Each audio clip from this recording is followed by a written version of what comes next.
할렐루야. 오늘은 8월 1일 화요일입니다. 오늘도 주님의 은혜 앞에 감사함으로 하루 살아가게 되기를 기원합니다.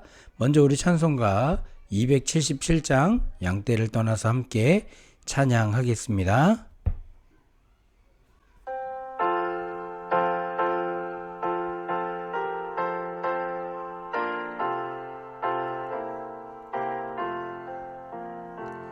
양떼를 떠나서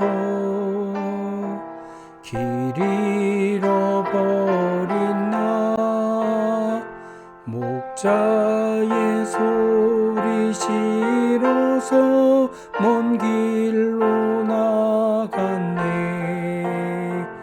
방탕한 이 몸은 큰 부로 행하여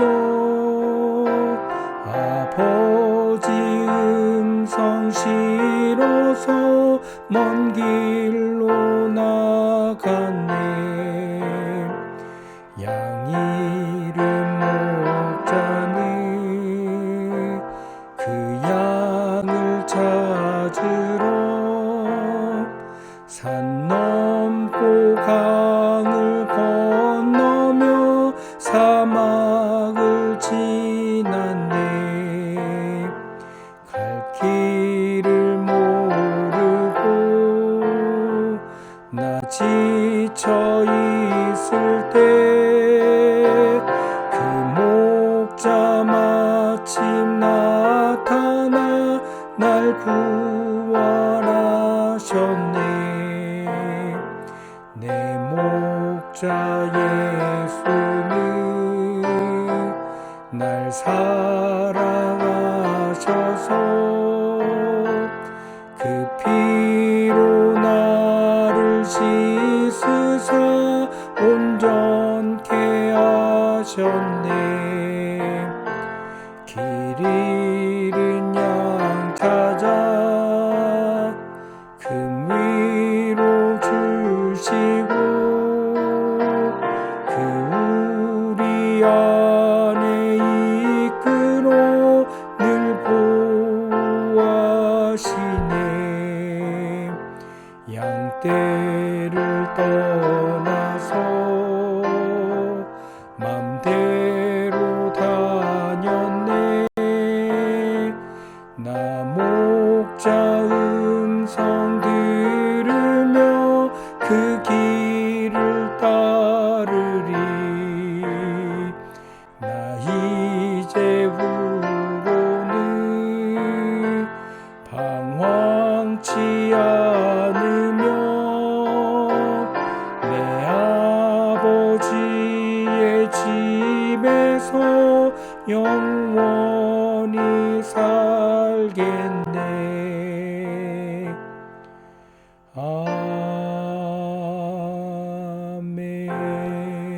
아멘. 오늘 우리가 나눌 본문은 예레미야 13장 1절로 14절의 말씀입니다. 예레미야서 13장 1절로 14절의 말씀을 우리 시간 찾아서 함께 읽고 나누는 시간 가지도록 하겠습니다. 8월 1일 화요일. 오늘의 말씀은 예레미야 13장 1절에서 14절입니다. 제 13장. 여호와께서 이와 같이 내게 이르시되 너는 가서 뱃띠를 사서 내 허리에 띠고 물에 적시지 말라. 내가 여호와의 말씀대로 띠를 사서 내 허리에 띠니라. 여호와의 말씀이 다시 내게 임하여 이르시되 너는 사서 내 허리에 띈 띠를 가지고 일어나 유브라데로 가서 거기서 그것을 바위 틈에 감추라. 내가 여호와께서 내게 명령하신 대로 가서 그것을 유브라데 물가에 감추니라. 여러 날 후에 여호와께서 내게 이르시되 일어나 유브라데로 가서 내가 네게 명령하여 거기 감추게 한 띠를 가져오라. 내가 유브라데로 가서 그 감추었던 곳을 파고 띠를 가져오니 띠가 썩어서 쓸 수 없게 되었다. 여호와의 말씀이 내게 임하니라. 이르시되 여호와께서 이와 같이 말씀하시니라. 내가 유다의 교만과 예루살렘의 큰 교만을 이같이 썩게 하리라. 이 악한 백성이 내 말 듣기를 거절하고 그 마음에 완악한 대로 행하며 다른 신들을 따라 그를 섬기며 그에게 절하니 그들이 이 띠가 쓸 수 없음같이 되리라. 띠가 사람의 허리에 속함같이 내가 이스라엘 온 집과 유다 온 집으로 내게 속하게 하여 그들로 내 백성이 되게 하며 내 이름과 명예와 영광이 되게 하려 하였으나 그들이 듣지 아니하였느니라. 그러므로 너는 이 말로 그들에게 이르기를 이스라엘의 하나님 여호와의 말씀에 모든 가죽 부대가 포도주로 차리라 하셨다 하라. 그리하면 그들이 내게 이르기를 모든 가죽 부대가 포도주로 찰 줄을 우리가 어찌 알지 못하려 하리니 너는 다시 그들에게 이르기를 여호와의 말씀에 보라, 내가 이 땅의 모든 주민과 다윗의 왕위에 앉은 왕들과 제사장들과 선지자들과 예루살렘 모든 주민으로 잔뜩 취하게 하고 또 그들로 피차 충돌하여 상하게 하되 부자 사이에도 그러하게 할 것이라. 내가 그들을 불쌍히 여기지 아니하며 사랑하지 아니하며 아끼지 아니하고 멸하리라 하셨다 하라. 여호와의 말씀이니라.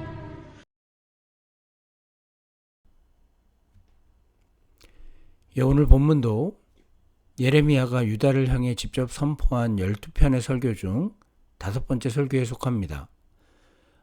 그중 가운데도 전반부에 속한 부분으로 2가지 비유를 통해 하나님 앞에 범죄한 유다의 멸망에 대한 선포가 담겨 있음을 볼 수가 있습니다. 하나님께서는 그가 세운 종들, 선지자들에게 상징적인 행동을 요구하기도 하십니다. 이러한 상징적 행동을 통해 하나님이 전하시고자 하시는 분명한 메시지를 하나님의 백성에게 전하려 하신다는 것입니다. 아무래도 아무리 하나님께서 말씀으로 그들을 깨우치려고 해도 듣지 않는 상태가 되었을 때, 하나님의 말씀에 귀를 기울이지 않는 상태가 될 때 하나님은 선지자들의 이러한 행위를 통해 하나님의 백성이 하나님의 뜻에 관심을 가지게 만들려 하시는 것임을 우리는 알 수 있습니다. 그래서 성경의 많은 선지자들이 하나님께서 주문하신 상징적 행동을 통해 하나님의 메시지를 전했습니다. 그 중에서 예레미야야말로 그 어떤 선지자보다 가장 많은 상징적인 행동을 한 선지자라고 할 수 있습니다. 그런 행동의 처음이 오늘 본문에 나타나 있습니다. 먼저 하나님께서는 예레미야에게 뱃띠를 사서 허리에 두르고 물에 적시는 일이 없게 하라고 지시하십니다. 배로 만든 띠는 식물성 재료로 만들어진 띠였으며 제사장이 에봇 위에 두르는 띠였습니다. 이것은 하나님께서 열방 중에 이스라엘을 거룩히 구별하여 열방에 대하여 제사장 나라로 삼으사 영화롭게 하신 것을 상징하며 물에 젖지도 않은 깨끗한 언약 백성이 되었다는 것을 상징합니다. 그런데 2절의 말씀처럼 예레미야는 여호와의 말씀을 듣고 그 말씀 그대로 띠를 사서 자신의 허리에 띄었습니다. 그런데 이제 하나님께서는 다시 말씀하십니다. 4절에 보면 너는 사서 내 허리에 띈 띠를 가지고 일어나 유브라데로 가서 거기서 그것을 바위 틈에 감추라 라고 명령하십니다. 아나도스로부터 북동쪽으로 350마일, 약 560km 정도 떨어진 유브라테스 강가의 한 바위 틈에 그 띠를 숨겨두라는 것입니다. 그렇게 먼 거리를 가라 하시는데 예레미야는 하나님의 말씀 그대로 순종합니다. 그렇게 다시 유다로 돌아온 예레미야에게 여러 날 후에 하나님께서는 다시 명령하십니다. 유브라데로 가서 그 띠를 가져오라 하신 것입니다. 가는 데마다 며칠을 걸리는 장소, 그렇게 먼 장소를 갔다가 돌아왔던 예레미야는 여러 날 후에 다시 그 장소로 돌아가 띠를 찾았습니다. 당연히 그 띠는 식물성 재료로 만들어졌기에 썩어서 쓸 수 없는 지경에 이르렀습니다. 그렇게 하나님의 명령을 그대로 행한 예레미야에게 하나님께서는 그 의미를 설명하십니다. 직접 우리가 말씀을 통해 확인하겠습니다. 8절로 11절입니다. 여호와의 말씀이 내게 임하니라 이르시되 여호와께서 이와 같이 말씀하시니라. 내가 유다의 교만과 예루살렘의 큰 교만을 이같이 썩게 하리라. 이 악한 백성이 내 말 듣기를 거절하고 그 마음에 완악한 대로 행하며 다른 신들을 따라 그를 섬기며 그에게 절하니 그들이 이 띠가 쓸 수 없음 같이 되리라. 여호와의 말씀이니라. 띠가 사람의 허리에 속한 같이 내가 이스라엘 온 집과 유다 온 집으로 내게 속하게 하여 그들로 내 백성이 되게 하며 내 이름과 명예와 영광이 되게 하려 하였으나 그들이 듣지 아니하였느니라. 이 허리띠는 하나님의 백성된 이스라엘을 가리키고 허리띠를 둘러매는 몸통은 여호와 하나님을 가리킨다는 것입니다. 하나님께서는 그들을 선택하여 열방에 대한 제사장 나라를 삼으셨으나 유다 백성들의 교만함으로 인해 자신의 자리를 떠나갔고 그로 인해 그 백성이 다른 신들을 섬김으로 그 가치를 잃게 될 것을 알려주고 계신 것입니다. 모든 것에는 제자리가 있습니다. 제자리에 있을 때 그 모든 것들의 존재가 유의미해집니다. 그 자리를 벗어나면 효용 가치도 존재 의미도 사라지는 것입니다. 허리띠가 허리에 있을 때 그 존재 의미를 그대로 나타내는 것처럼 하나님의 백성은 하나님의 뜻에 따라 주어진 자리에 그대로 있어 자신의 할 일을 감당할 때 존재 가치가 빛나게 되는 것입니다. 교만하여져서 내 욕심과 내 생각을 쫓으면서 하나님의 뜻이라고 우기는 것은 결국 나의 욕심이라는 다른 신을 섬기는 행위가 되며 결국 그 효용 가치를 잃고 하나님께서 버리실 수밖에 없는 존재가 되고 마는 것입니다. 주어진 자리에서 하나님의 뜻을 쫓아 행하는 자들이 되어야 되는 겁니다. 지금 나의 자리가 내 생각과는 다르고 부족해 보인다 할지라도 하나님의 뜻이 있고 그 자리에서 행해야 할 사명이 있습니다. 다른 곳을 찾을 것이 아니라 우리는 이 자리에서 하나님의 뜻을 찾아 자신의 사역을 감당해야 됩니다. 그러할 때 하나님은 그 백성을 통해 이루고자 하시는 뜻을 온전히 이루어내시며 그 백성과 가장 깊은 교제 가운데 있다는 것을 확인시켜 주시는 겁니다. 그럼에도 자신의 자리를 우습게 여기고 떠난 백성에 대한 경고가 12절로부터 기록되어 있습니다. 하나님께서는 유다 백성에게 임할 심판에 대해 포도주 가죽 부대의 비유를 통해 그들에 대한 심판을 선언하고 계신 것입니다. 그 당시 사람들의 말을 인용하여 예레미야에게 이렇게 전하라고 말씀하십니다. 모든 가죽 부대는 포도주로 가득 차야 한다. 그러면 유다 백성들이 우리도 모든 가죽 부대가 포도주로 가득 차야 한다는 것을 안다라고 대답할 것이다 알려주십니다. 유다 백성들은 교만하여 하나님의 심판이 선언되고 있음에도 그 상황을 자신들이 다 알고 컨트롤할 수 있을 것처럼 행동할 것이라 얘기해 주시고 계신 겁니다.